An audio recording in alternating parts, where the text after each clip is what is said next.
باللہ من الشیطان الرجیم بسم اللہ الرحمن الرحیم الحمد للہ رب العالمین وصلی اللہ علی محمد وآلہ الطاہرین اللہم صل علی محمد وآل محمد وعجل فرجهم۔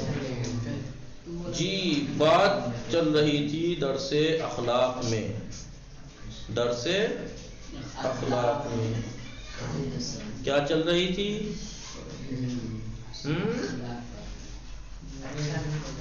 کہ خوش اخلاقی کی، اچھے اخلاق کی کیا اہمیت ہے، کلن اخلاق کی کیا اہمیت ہے۔ اگر نماز روزہ اور احکام اور چیزیں واجب ہیں اس میں انجام دینے پہ ثواب، اس کو ترک کرنے پہ گناہ ہے، تو اخلاق میں بھی تو ہے جی۔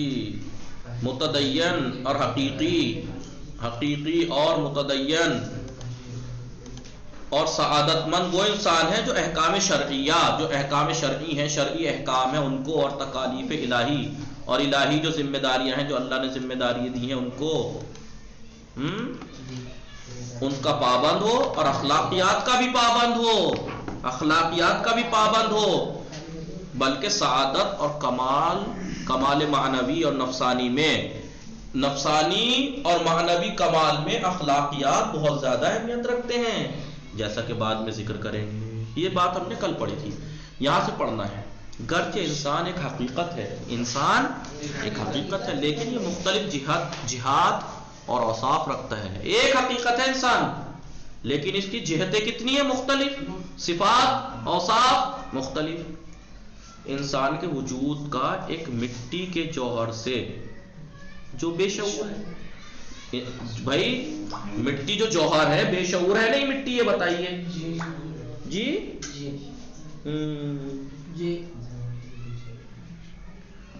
مٹی شعور نہیں رکھتی، بے شعور ہے۔ سکینہ آواز آ رہی ہے نا؟ جی آقا۔ ہاں، بے شعور ہوتی ہے مٹی۔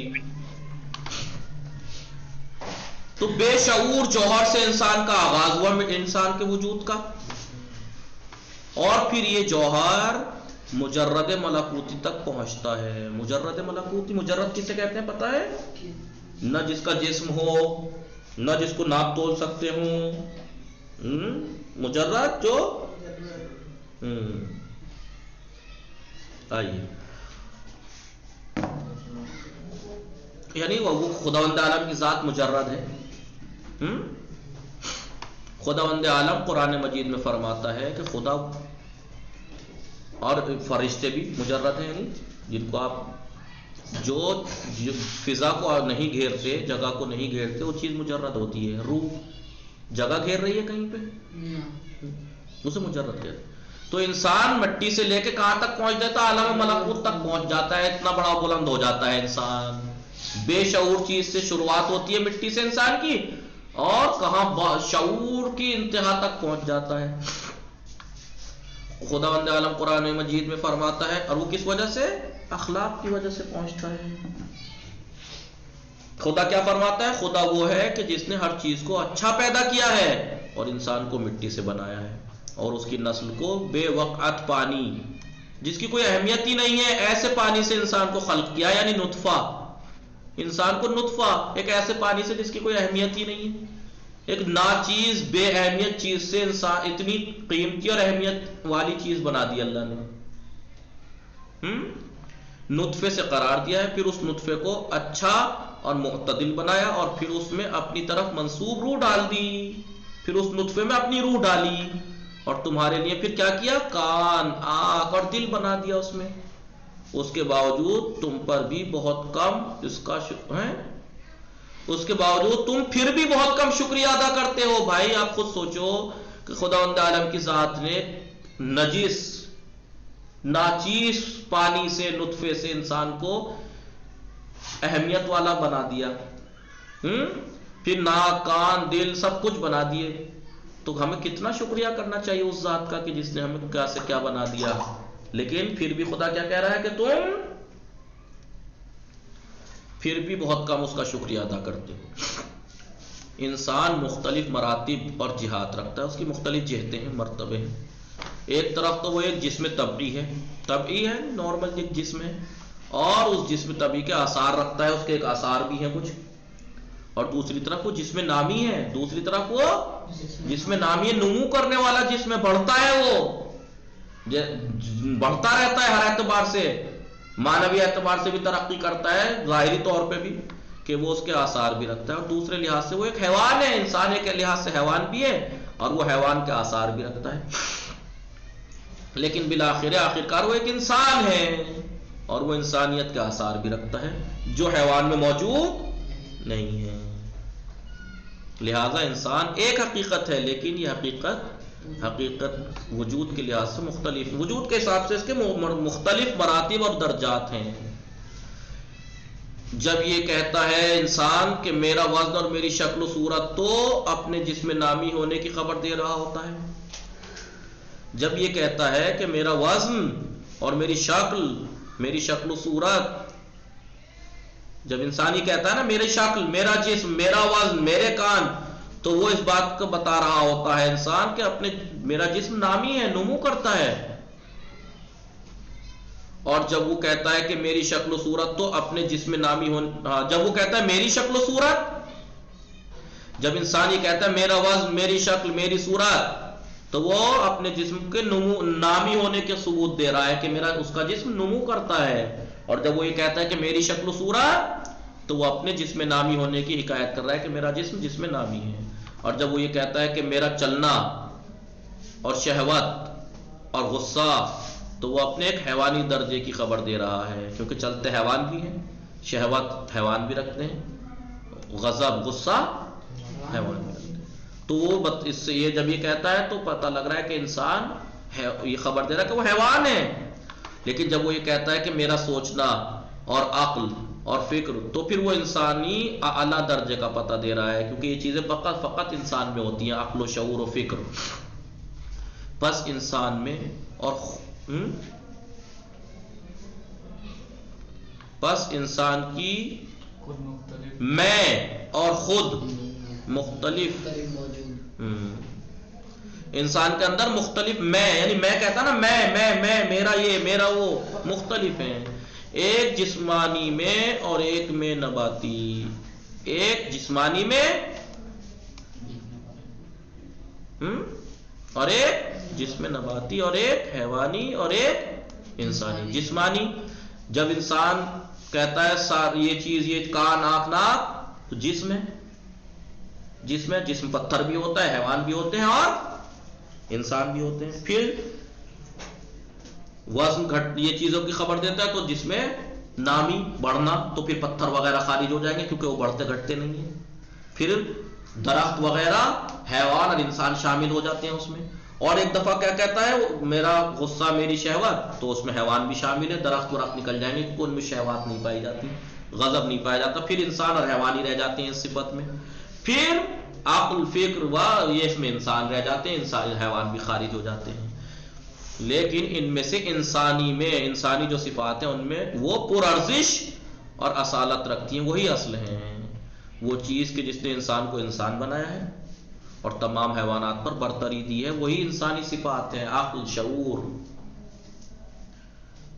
یہ انسان کا عقل و شعور ہی ہے جو حیوانی صفات ہونے کے باوجود انسان کو انسان بناتا ہے، حیوان سے جدا کرتا ہے، ورنہ اگر انسان غضب اور شہوت کی مہار اور لگام کو کھلا چھوڑ دے تو پھر اس انسان میں اور حیوان میں کیا فرق ہے؟ کوئی فرق نہیں۔ ٹھیک ہے فہیم صاحب؟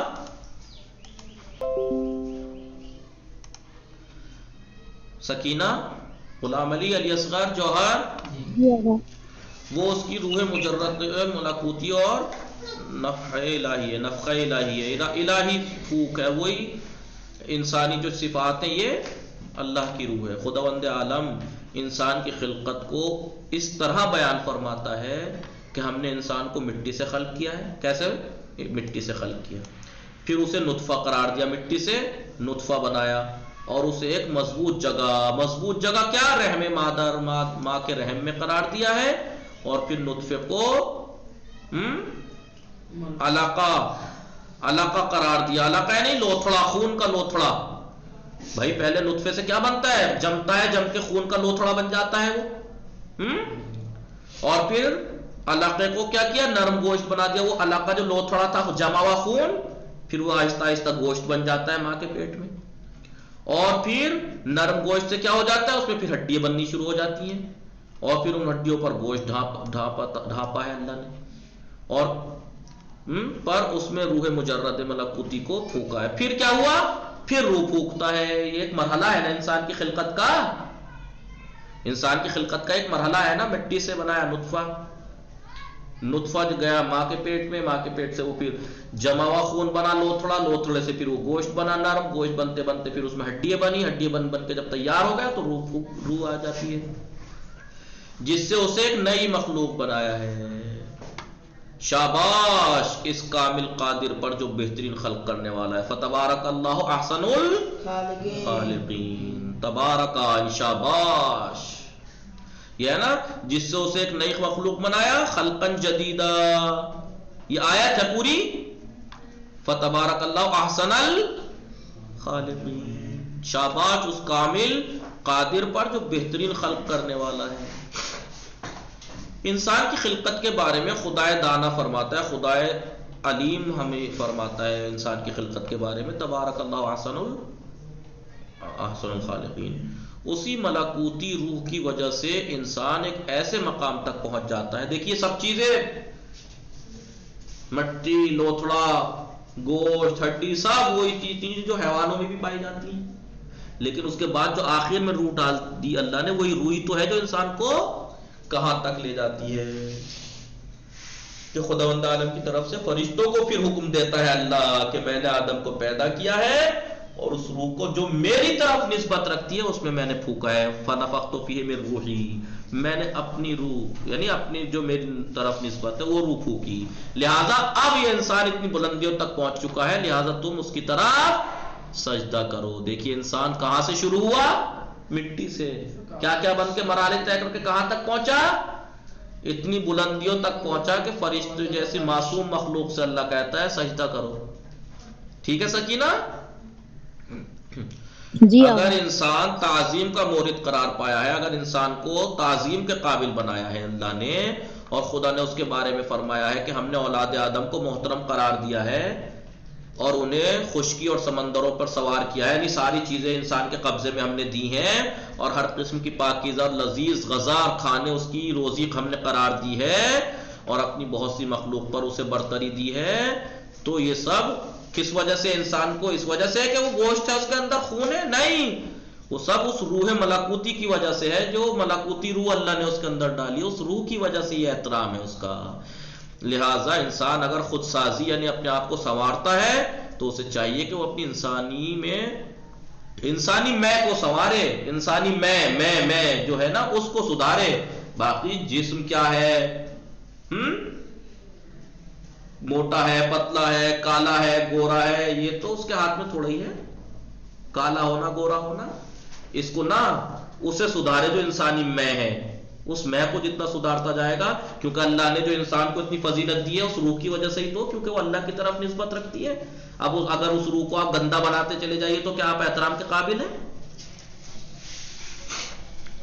لہذا اس روح ملکوتی کے واسطے سے سب احترام ہے. لہذا انسان اپنے آپ کو بنائے، وہ اپنی نفسانی جو میں ہے اس کو سنوارے اور تربیت دے اسے، نہ وہ اپنی حیوانی میں یا جسمانی میں کی پرورش. اب انسان کون سی حیوانی میں جو ہے نا میں یا جسمانی میں، وہ تو پتھروں میں بھی ہوتی جسمانی میں، حیوانی میں اس میں بھی ہوتی ہے، جانوروں میں بھی. تو اس کی پرورش اس کی نہ کہ ان کی پرورش نہ کرے، اس کی پرے جو انسانوں کی ہے روح. پیغمبروں کی غرض ہے بے شک، پیغمبروں کو بھیجنے کا مقصد کیا ہے؟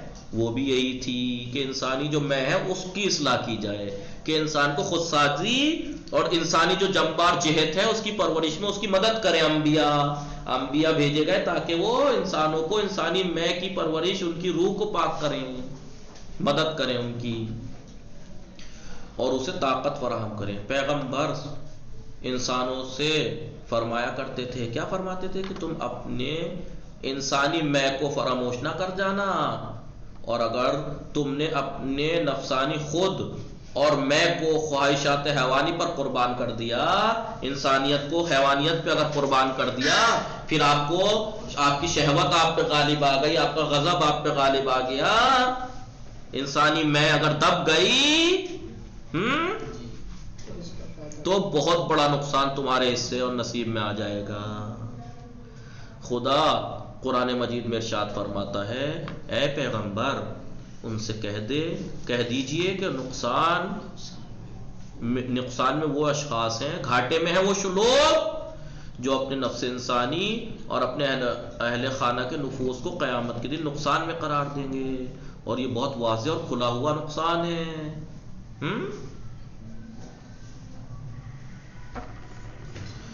جو لوگ حیوانی زندگی کے علاوہ کسی دوسری چیز کی سوچ نہیں رکھتے، وہی حیوانی زندگی جیتے ہیں، نہ ان کی شہوات ان پہ غالب ہے۔ شہوات کا مطلب ایک ہی شہوت نہیں ہے، شہوت کا مطلب ہے ہر چیز اپنے لیے چاہنا، میری اولاد میرے لیے، پیسہ میرے لیے، میں یوں یہ، ٹھیک ہے، وہ اس پہ غالب آ جائیں اور اس کے علاوہ کچھ نہ ہو، در حقیقت وہ لوگ ہیں جنہوں نے انسانی شخصیت کو کھو دیا ہے کہ جس کی تلاش میں وہ کوشش نہیں کرتے۔ امیر المومنین علی علیہ السلام فرماتے ہیں کہ میں اس شخص سے تعجب کرتا ہوں کہ ایک گم کی ہوئی چیز کی تلاش تو کرتا ہے، کھوئی ہوئی چیز تو تلاش کر رہا ہے وہ انسان، جبکہ اس نے اپنے انسانی روح کو خود گم کیا ہوا ہے اور اس کے پیدا کرنے کے در پہ نہیں، اور اسے تلاش کرنے کی کوشش میں نہیں ہے۔ اگر مجھے تعجب اس شخص پر کہ اگر اسے کوئی چیز کھو جاتی ہے اس کو تو خوب کوشش کر کے تلاش کرتا ہے، لیکن اس نے اپنی انسانی روح کو کھو دیا ہے، اس کو تلاش میں نہیں رہتا۔ اس سے بدتر اور دردناک تر کوئی نقصان دہ نہیں ہے، کوئی نقصان نہیں ہے اس سے بڑھ کے کہ انسان اپنی انسانی روح کو کھو دے، کہ انسان اس دنیا میں اپنی انسانی اور حقیقی شخصیت کو کھو بیٹھے۔ ایسے شخص کے لیے سوائے حیوانیت کے اور کچھ باقی نہیں رہے گا، ٹھیک ہے۔ وصلی اللہ علی محمد وآلہ الطاہرین، یہ کل پڑھیں گے انشاءاللہ، روح انسانی اور نفس حیوانی، روح انسانی اور نفس حیوانی۔